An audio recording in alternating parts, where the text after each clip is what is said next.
Good morning.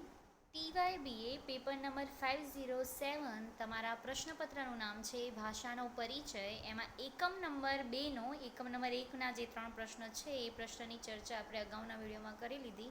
હવે એકમ number 2નો તમારો પહેલો પ્રશ્ન છે કે ઉચ્ચારણ પ્રક્રિયામાં ભાગ ભજવતા વાગ અવયવોના કાર્યો અને તેમનો પરિચય આપો. આ પ્રશ્ન મોસ્ટ આઈએમપી છે. આ પરીક્ષાની અંદર બીજા નંબરના પ્રશ્નની અંદર પૂછાય જ છે. હવે ઉચ્ચારણ પ્રક્રિયામાં ભાગ ભજવતા વાગ અવયવો એટલે કે ઉચ્ચારણ, તમે જ્યારે કોઈ પણ શબ્દનું ઉચ્ચારણ કરો છો ત્યારે ઉચ્ચારણ કરતી વખતે જે અવયવો છે, જેમ કે ફેફસા છે, શ્વાસનળી છે, નાદતંત્રીઓ છે, ઉદરપટલ છે, આપણે ઉપલી જીવા છે, પડજીભ છે, એ બધા આ જે ઉચ્ચારણ પ્રક્રિયામાં ભાગ એટલે જીભ છે, આ બધા જે અંગો છે ઉચ્ચારણ માટે સૌથી મહત્વનું, શ્વાસનળી છે, સ્વરપેટી છે, આ કંઠ છે, કંઠનળી છે, આ બધા અવયવો કયા કયા ભાગ ભજવે છે અને આ દરેક અવયવોના ભાગનું પ્રક્રિયા શું છે અને કયા અવયવોના કારણે નું ઉચ્ચારણ થાય છે એના વિશેનો આ પ્રશ્ન છે. હવે આમ ભાષા એ માનવના મુખની પ્રક્રિયા છે. ભાષા એ છે ને માનવના મુખની પ્રક્રિયા છે. જો આ આકૃતિ છે, આ તમારે આ પ્રશ્નની અંદર આકૃતિ તમારે દોરવાની હોય છે અને આ બધા જે અંગો છે એટલે કે નાસિકા પંથ છે, જીભ છે, કંઠવિવર છે, શ્વાસનળી છે, એ જે વીંટી જેવા રબર આકારના વલયોવાળી બનેલી હોય છે આવી, અને અહીંયા ત્રિકોણ આકારની નાદતંત્રીઓ હોય છે. પછી કંઠવિવર, નાસિકા પંથ, મુખપથ, જીભ, કોમળ કઠોર તાળું, આ બધા અવયવો શું ભાગ ભજવે છે તેના વિશેની વાત આ પ્રશ્નની અંદર છે. હવે ભાષા માનવના મુખ દ્વારા, એટલે કે ભાષા એ માનવના મુખ એટલે કે મોઢામાંથી થતી એ પ્રક્રિયા છે અને ભાષાનો નાનામાં નાનો એકમ ધ્વનિ છે. જો આ પ્રશ્ન તમારે ટૂંકા પ્રશ્નમાં પૂછાય છે, જે તમારે સેક્શન બીની અંદર જે આપણે એમસીક્યુ પૂછીએ છીએ એ એમસીક્યુની અંદર આ પ્રશ્ન પૂછાય છે કે ભાષાનો નાનામાં નાનો એકમ કયો છે. તો ભાષાનો નાનામાં નાનો એકમ ધ્વનિ છે.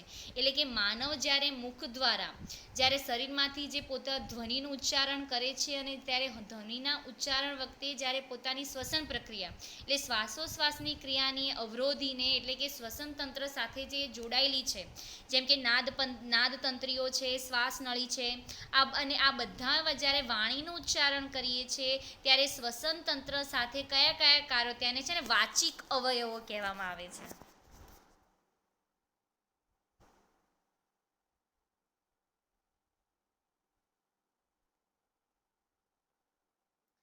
આ બધા વાચિક અવયવો છે. એટલે આમ ભાષા એ માનવના મુખ દ્વારા થતી અનન્ય પ્રક્રિયા છે અને ભાષાનો નાનામાં નાનો એકમ ધ્વનિ છે. અને જ્યારે આપણે મુખ દ્વારા શ્વાસ બહાર લઈએ છીએ અને શરીરમાંથી આવતી હવાને રોકીએ છીએ અને હવાને રોકીને અવરોધીને જે અવાજ ઉત્પન્ન થાય છે તેને આપણે ઉચ્ચારણ કહીએ છીએ. હવે આ દરેક અવયવોનો આપણે વિગતે પરિચય મેળવીએ. હવે ઉચ્ચારણ પ્રક્રિયામાં ભાગ ભજવતા વાગ અવયવો, એની અંદર સૌથી મહત્વનું જો કોઈ અવયવો હોય તો તે ફેફસા છે. હવે ફેફસા એ ભાષા એ શ્વાસોશ્વાસની ક્રિયા સાથે જોડાયેલી પ્રક્રિયા છે. એટલે કે જ્યારે તમે શ્વાસ લો છો અને શ્વાસને અવરોધાઈને અને જે હવા પસાર થાય છે અને જેને અવરોધ ઉત્પન્ન થાય છે તેનાથી ઉચ્ચારણ ઉદ્ભવ થાય છે. એટલે ભાષા એ કોની સાથે જોડાયેલી પ્રક્રિયા છે? શ્વાસોશ્વાસ સાથે પ્રક્રિયા.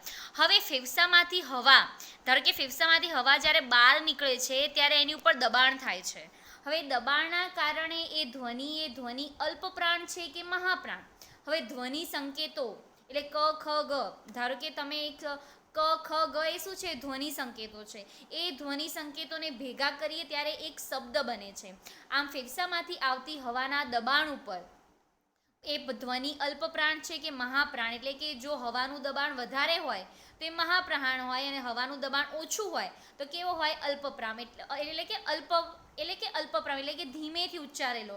એટલે આમ ભાષા એ શ્વાસોશ્વાસ સાથે જોડાયેલી પ્રક્રિયા છે અને જ્યારે ફેફસામાંથી હવા બહાર આવે છે ત્યારે હવા આવતી વખતે જ્યારે હવાનું ઘર્ષણ અલ્પ પ્રાણમાં થતું એટલે કે ધીમેથી થતું હોય તો એ અલ્પ પ્રાણ છે, ધ્વનિ છે. અને મહાપ્રાણ એટલે કે જ્યારે હવાનું દબાણ વધારે પ્રમાણમાં થતું હોય તો તે મહાપ્રાણ છે. હવે ઉચ્ચારણ પ્રક્રિયામાં ભાગ ભજવતા વાગ અવયવોની અંદર હવે બીજું જે અંગ છે જે ઉચ્ચારણ પ્રક્રિયામાં ભાગ ભજવે છે. જો પહેલાં આપણે ફેફસા એ ભાષાઈ શ્વાસોશ્વાસ સાથે જોડાયેલી પ્રક્રિયા છે.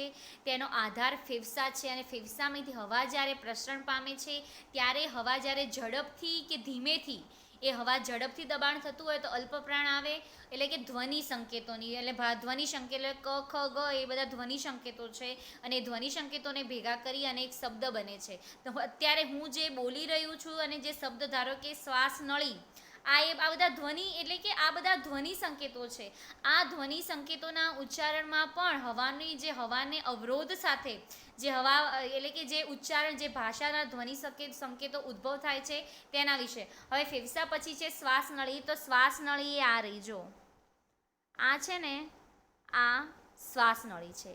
કેવી શ્વાસ નળી કેવી હોય છે? તે વીંટી જેવા સ્નાયુઓના આકારની બનેલી હોય છે. આ છે ને વીંટી જેવા આકાર, જો આ શું છે? આ શ્વાસ નળી છે. હવે આ શ્વાસ નળી વીંટી જેવા આકારની બનેલી હોય છે અને આ વીંટી જેવો આકાર એ ફેફસાના સામે છેડે છે ને અહીંયા જોડાયેલો હોય છે.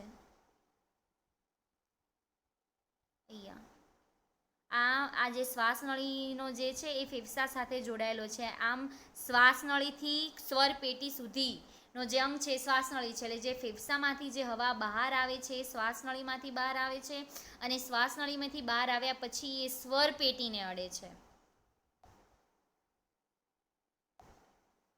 આમ શ્વાસ નળી એ હવા પ્રસરણનો માર્ગ છે. એટલે કે ફેફસામાંથી જે હવા બહાર જાય છે એ આ શ્વાસ નળીના માર્ગ મારફતે એ બહાર આવે છે.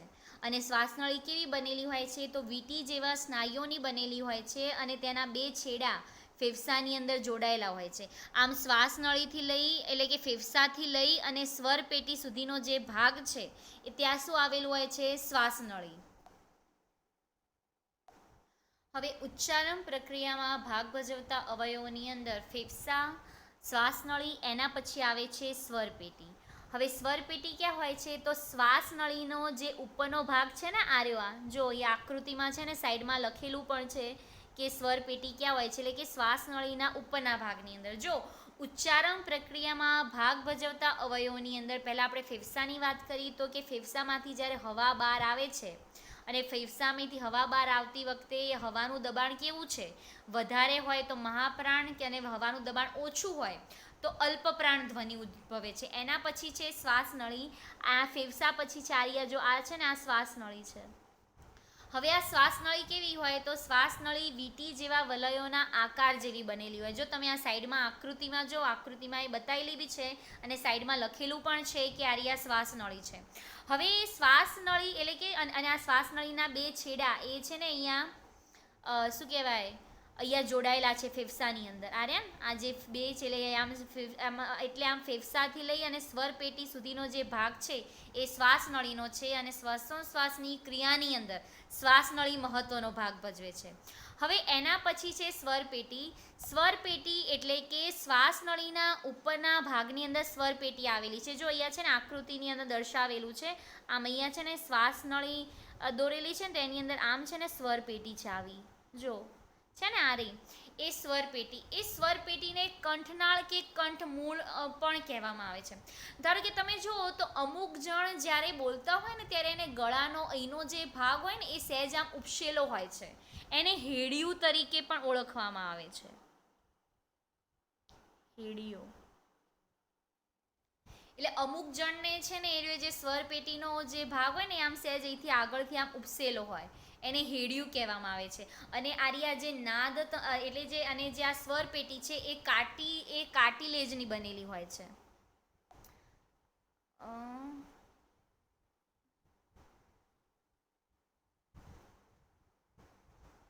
આ જે સ્વર પેટી છે એ કાર્ટિલેજની બનેલી હોય છે અને આ કાર્ટિલેજ નામના સ્નાયુઓની અને એમાં બી ખાસ કરીને નાદતંત્રીઓ આવેલી છે. એના પછીનો મુદ્દો છે. હવે આ જે સૌથી મહત્વનો જો ભાગ હોય ને તો એ ઉચ્ચારણ પ્રક્રિયાની ભાગ ભજવવાની અંદર, ધારો કે હું તમને કહું તો કે ઉચ્ચારણ, ધારો કે ક ખ ગ છે તો એને આપણે કંઠ્ય વ્યંજનો કહીએ છીએ. કેમ કે એ કંઠમાંથી ઉચ્ચારાતા સ્વરો છે.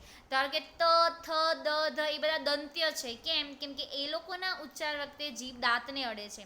હવે જ્યારે આ વ્યંજનો જે ધ્વનિ સંકેતોનું ઉચ્ચારણ કરીએ છીએ ત્યારે શ્વાસોશ્વાસની ક્રિયાની અંદર જે હવા આપણે બહાર કાઢીએ છીએ શ્વસન ક્રિયાની અંદર, એ હવાનો ઘસારો કેવો છે, એ હવાનો ઘસારો આ સ્વર પેટી, શ્વાસનળી, નાદતંત્રી, ઉપલી જીવા, મુખ, બાય, એ પડજીભ, એ બધા કંઠ છે એને અથડાય છે અને એનાથી અથડાઈને ઘસાઈને જે હવા પસાર થાય છે એમાંથી ભાષાના ધ્વનિ સંકેતો અને વ્યંજનોનું ઉચ્ચારણ થાય છે.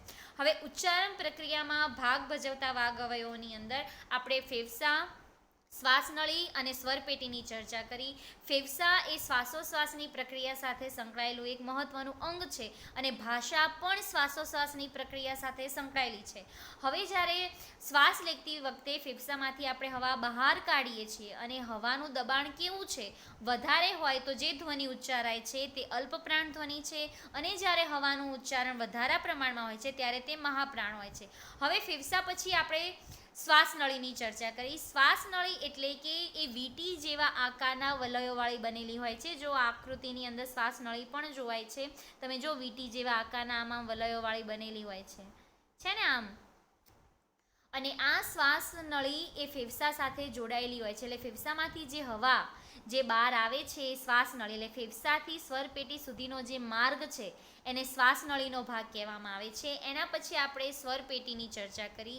સ્વરપેટી એટલે કે શ્વાસનળીનો જે ઉપરનો ભાગ છે એને સ્વરપેટી કહેવામાં આવે છે. તેને કંઠમૂળ કે કંઠનાળ પણ કહેવામાં આવે છે. હવે અમુક જણને એનો તમે જો અમુક કોઈ વ્યક્તિ હોય ને જ્યારે બોલતા હોય ત્યારે એને ગળાથી બહાર છે ને અહીંયા કશું ઉપસેલું હોય, એટલે કે એની જે સ્વરપેટી છે એ સહેજ બહાર ગળાના બહારના ભાગની અંદર હોય છે. અહીંયા થાઇરોઇડ ને કાર્ટિલેજ ને બધી ગ્રંથિઓ પણ આવેલી હોય છે.